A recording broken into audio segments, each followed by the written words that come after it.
On the 10th day of March 1870, a group of local businessmen with kind hearts and deep pockets gathered in Aberdeen to found a new charity. Few, if any, of those attending that inaugural assembly could have believed that the Association for Improving the Condition of the Poor, renamed Aberdeen Association of Social Service, or more commonly known as Voluntary Service Aberdeen, VSA, would still exist 150 years later and would have morphed into an organisation that is respected and revered, not only in the city of its birth, but far beyond its boundaries. The association was there to provide succour and support to the poor and those most in need, and has consistently done so through 2 world wars, through the Great Depression, through 2 pandemics, and more. Always there to provide a listening ear and a helping hand.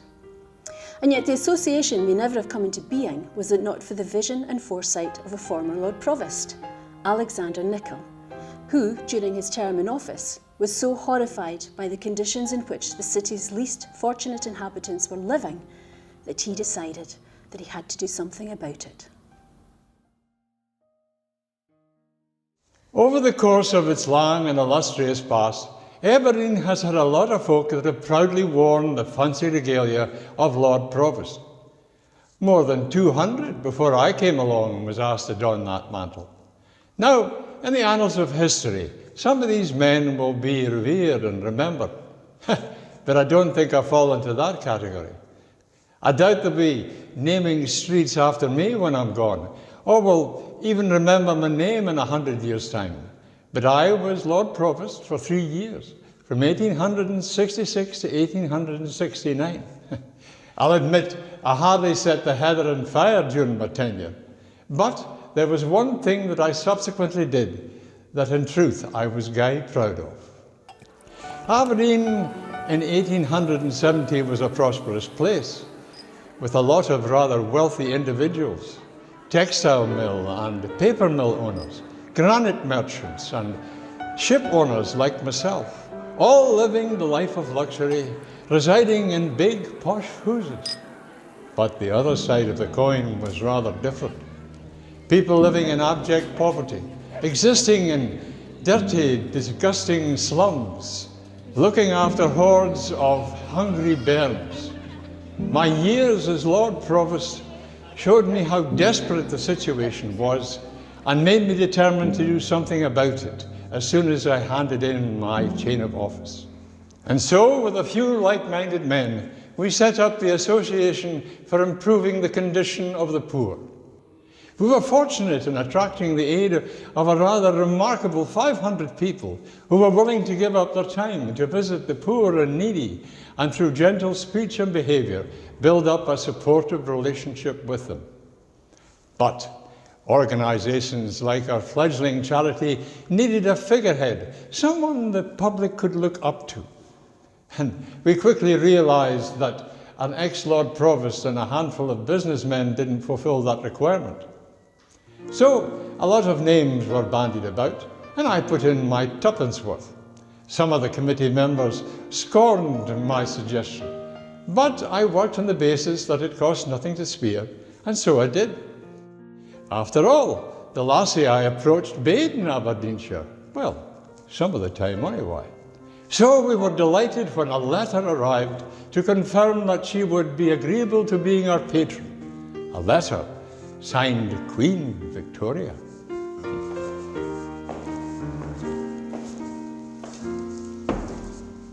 So we were up and running and ready to...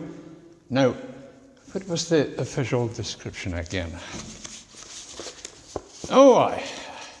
To help the poor help themselves, foster among them habits of economy, industry and cleanliness, and consequently sentiments of independence and self-respect. It took us quite a while to make any impact. However, eventually we were able to turn our attention to Aberdeen's greatest embarrassment, the slum conditions in which thousands of working class people existed. And the worst of these, described as Aberdeen's greatest nuisance, was the houses bordering on the Denburn, a waterway that was used for washing dirty laundry. but which was also the receptacle for industrial and human waste. You can never rid yourself of the stench of that place. These years later, I still mind it as if it was yesterday. I was brought up in the Denburn slums, biding in a single end. That's a posh name for one room. One room for me, my mother and my father, my sister Mairi and my twa brothers. A room with a big brass bed for ma and da, and straw mattresses on the flare for us bairns, plus a puckle sticks of furniture. And of course, a zinc pail for bodily functions that was emptied out in the communal midden. A haven for fleas and flecks out the back of the building. Oh, but we weren't the worst off. Through the house for us was the Thompsons. Oh, they had 5 kids, the eldest of which had 3 illegitimate bairns of her own. All living in the one room. It was fortunate that the young bairns' fathers, and there was certainly more than one lad involved, had cleared off as soon as the bairns were born. The Denburn slums were an awful place where hunger and illness would walk hand in hand, where mothers would try their best to keep their bairns fairly respectable, but had to wash their clothes in that disgusting burn, and where most of the men were almost permanently unemployed. Oh, we were lucky. Well, fortunate with my da. He worked at the railways, and he would pick up his wages faithfully every Saturday afore giving it to ma.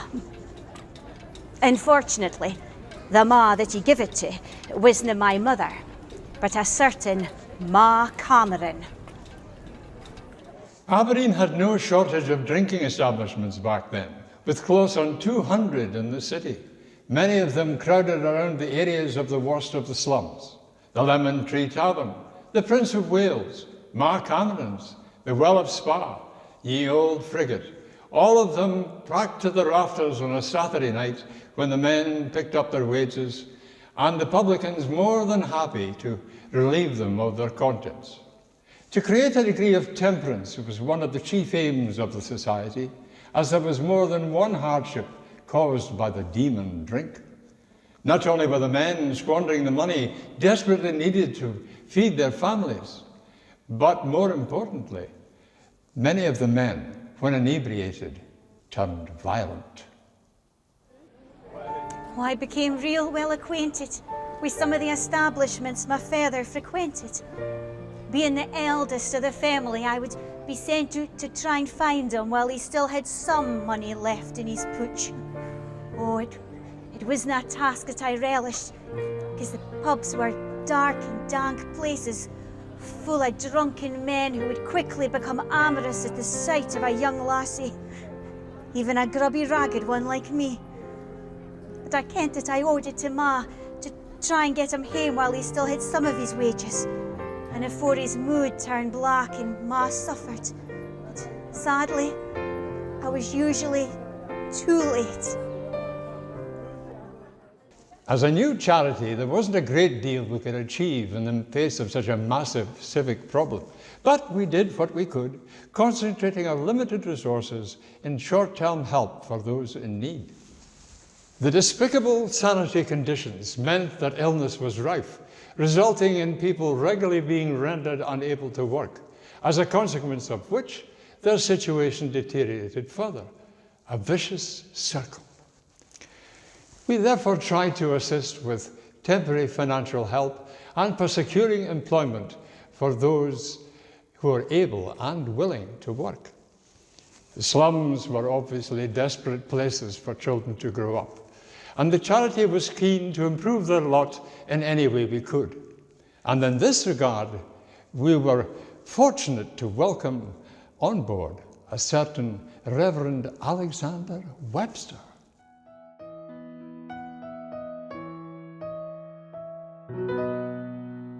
Having been brought up in Almeldrum, I took the pleasures of country life for granted. I never gave a thought to the fresh air, the great expanses of growing crops, the fields of cattle and sheep. It was during a visit to Aberdeen that I suddenly felt a great sense of guilt when I encountered urchins in tattered clothes who had probably never seen a green field or a farm animal, who had never encountered green grass, and who had never had a chance to breathe in clean air.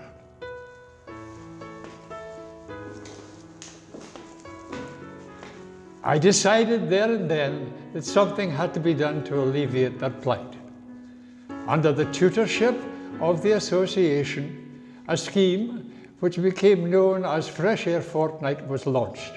Each chosen child was bathed and clad in new apparel, and then given a label with their name and the destination of the train station before they disembark to start their adventure.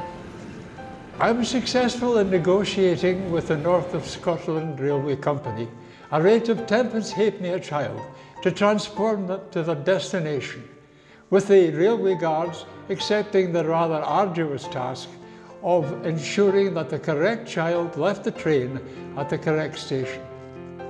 The children, excited about being on the train for the first time and looking out in awe through the window at the country scenes they saw, had no idea far they were or far they were headed. The scheme, not surprisingly, proved instantly popular, as not only did it give the wee ones a voyage of discovery, but they also ate healthily and heartily for a whole 12 weeks.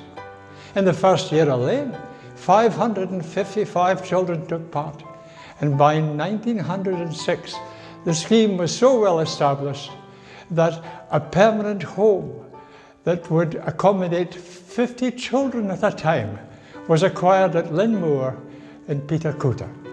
It might have been only 6 miles for the tune, but for the children going there, it must have seemed like a trip to the moon.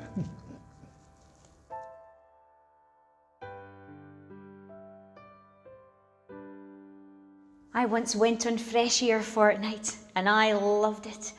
Oh, I was feared afore I went that I'd be a bitty homesick, and in truth I was a bit weepy on the first night, but by the end of the 12 weeks I didn't want to ging home, didn't want to ging back to the Denburn. Why, I hoped I'd get to go again, but I grew up afore that happened, leaving school at 14 and heading straight for the Banner Mill Works, a textile mill on Cotton Street. Now, I'd be lying if I said I enjoyed the work. Oh, it was tiring and back-breaking and searing your een amidst the gloom and the dust and the dirt and the racket the machines made left you with a ringing in your lugs at the end of your working day. But I'd no choice. I wasn't trained for anything else, and Ma desperately needed the extra money that I brought home to help keep the family clothed and fed. So I had to roll up my sleeves and work 58 hours a week. Just 14 years old was when I was told work 58 hours a week. It was my ma's will I'd go to the mill for 58 hours a week. The same for us all, the big and the small, the gallus and the meek. Up at 5 every day for a pittance a pay, work 58 hours a week. There was 400 of us working at the Banner Mill Works, the vast majority being women. Now, women weren't employed because they were only better than men at the job. Oh, I mean, they were certainly good, and a lot less likely to turn up with a hangover. But no, there was a much simpler reason why women were given the task. They could be paid half a man's wage. The chap on the door, we a kent to score, time for 58 hours a week. Nae shoes on our feet, we'd run down the street, work 58 hours a week. The belts were in ruin, made a terrible soon, so loud you couldna speak. And in that mad steer, not a word you could hear for 58 hours a week. 58 hours a week.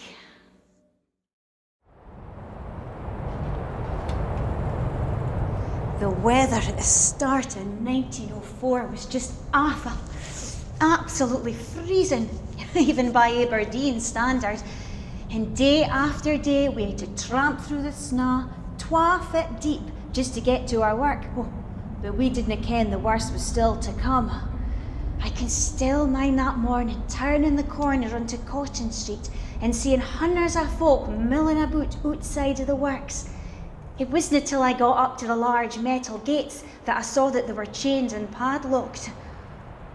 There'd been rumours for some time that business wasn't good, but as we stood there frozen, it dawned on us just what had happened.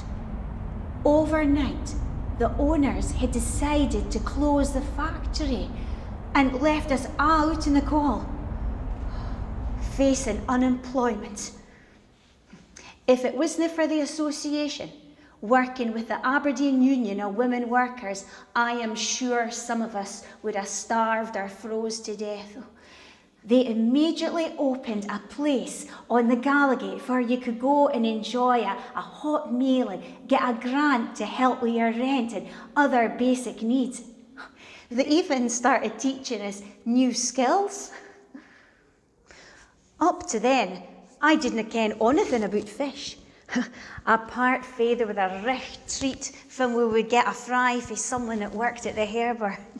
But within weeks of leaving Bannermill, I was working in a fish curing factory just off of Market Street, and enjoying the work a lot better than in that filthy place where I spent so many years.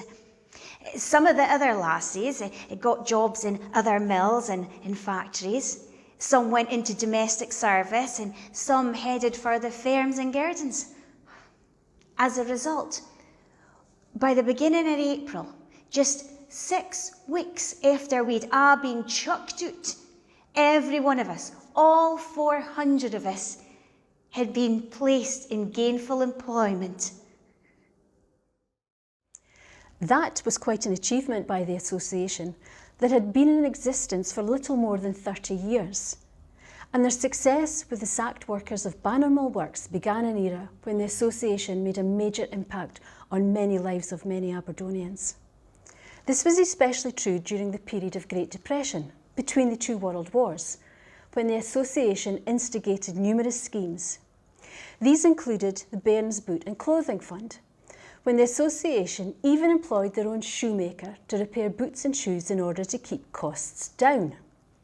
And then came the establishment of a shelter for lost children at Aberdeen Beach. The fact that close on 100 little ones were reunited with their parents within the first month clearly displayed the urgent need for such a facility. But the association didn't just deal with large-scale projects and were always more than willing to recognise the plight of the individual. People like Elizabeth Hutchison, who was left with 4 children after her husband was drowned at sea, or the deserted wife acting as an unpaid nurse to infirm neighbours, or the penniless, elderly woman giving refuge to a frail lodger in desperate need of nursing back to health. Helping one person may not change the world, but it certainly changes the world for that one person. Small gestures, huge successes.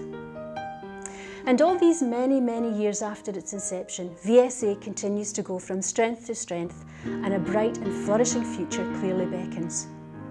2020 may have been a year of few highs, many lows, but one beacon that has shone brightly amongst the gloom has been the commemoration of this remarkable charity. It's a chance for the populace of this city and beyond to take stock and give gratitude for VSA, the Pride of Aberdeen.